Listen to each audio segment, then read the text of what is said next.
Here we have Penny Drop, the other of our best-selling games. If a person is looking at the game table, I will try to get them in a demo of Penny Drop and also Shut the Box if at all possible.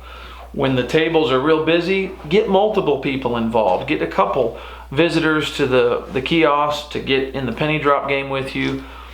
This is one that is so easy to sell if you can just play it with a person for 2 to 3 minutes.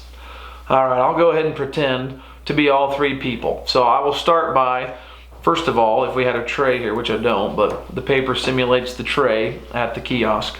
I will try, whenever no one's there or when I have a free moment, to go ahead and sort the pennies into 3 groups of 12. All right, and it's a little bit tight with the sign and whatnot, but try to get a little bit of separation. That way when someone comes up, I'm ready, don't have to fool around getting pennies out or getting them organized. So this is the starting position. If they're interested, I roll the dice and start explaining. This will be player 1 up here, player 2, player 3. So player 1 just rolled a 2. He takes penny from his pile of 12, puts it in the 2 slot. Anytime it's your turn, you have to roll at least once. Then you have the choice whether to roll again or to pass to the next player. The goal of the game is to get rid of all your pennies. So I'm going to roll again here. I roll a 4. Okay. Now what happens if I roll a number that's already filled on the board? Well, in that case, I would bust. If someone busts, they get to take all the pennies on the board back to their own pile, and that's not productive because the goal of the game, to win rather, is to get rid of all of your pennies. So player 1's going to go ahead and pass to player 2. Player 2 has to roll at least once. He's going to try to avoid 2 and 4. He's got a 3. Right now he's got a 50-50 chance of success. He's going to go ahead and pass to player 3. Player 3 has to roll at least once. He rolls a 5. Wow. Not very good odds here for him to go again successfully. He passes back to player 1. Player 1's forced to roll. He rolls a 2. Oh, it's already filled. He has to take all 4 of these pennies off back to his pile. He's up to 14 pennies now. Play goes to player 2. He rolls a 5. He rolls a 3. He rolls a 2. He's going to pass to player 3.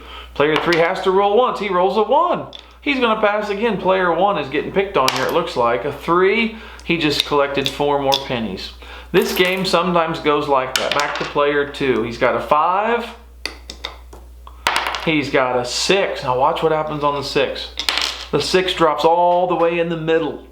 You can never bust on a 6. So a 6 is a great roll. He's going to go again. And he rolls a 5. Oh, unlucky. That comes back to him. Open board for player 3. Gets a 1. He gets a 3. He's going to pass. Player 1. Maybe he can catch a break. A 6. He's going to roll again.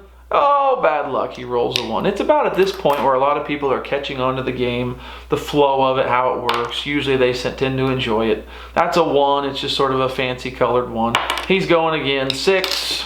He's going again. 1. Oh, he busts. Player 3. 3. 1.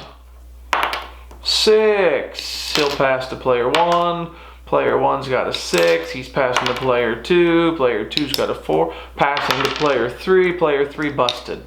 I don't necessarily finish the game, especially if it's busy.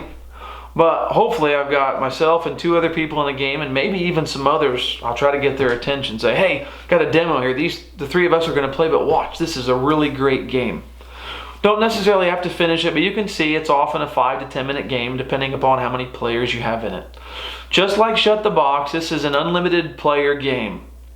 You could play 2 people, you could play any number of people as long as you have 10 or 12 pennies for each. A little quicker game, you could start with 10 pennies, full game, start every player with 12 pennies. Pennies will store inside, of course it comes with the die. A lot of fun, very portable. Doesn't take up much space at all. So good for groups, not really educational like Shut the Box, but great fun. And I also stress that this is a very age accessible game. When one of my sons was 3 years old, he learned how to play this game and absolutely loved it. So grandkids can play this with their grandparents or parents. We don't have a lot for real little kids. You know, we can sell the Woody Man puzzle for maybe 3-year-olds, 4-year-olds, but this is something else you could show and teach to a 3 or 4-year-old, and they could learn how to count. I guess there is that little educational aspect, but it would be minor. That is penny drop, and I've also had this happen, so watch for this. You give a demonstration and the people playing, yeah, maybe they buy, maybe not, but I've often sold to bystanders watching. The demo finishes and now someone off to the side says, I'll take one of those penny drop. This is one that will sell well if you demonstrate it. If you're not selling many, it's because you're not demonstrating it enough. Penny drop.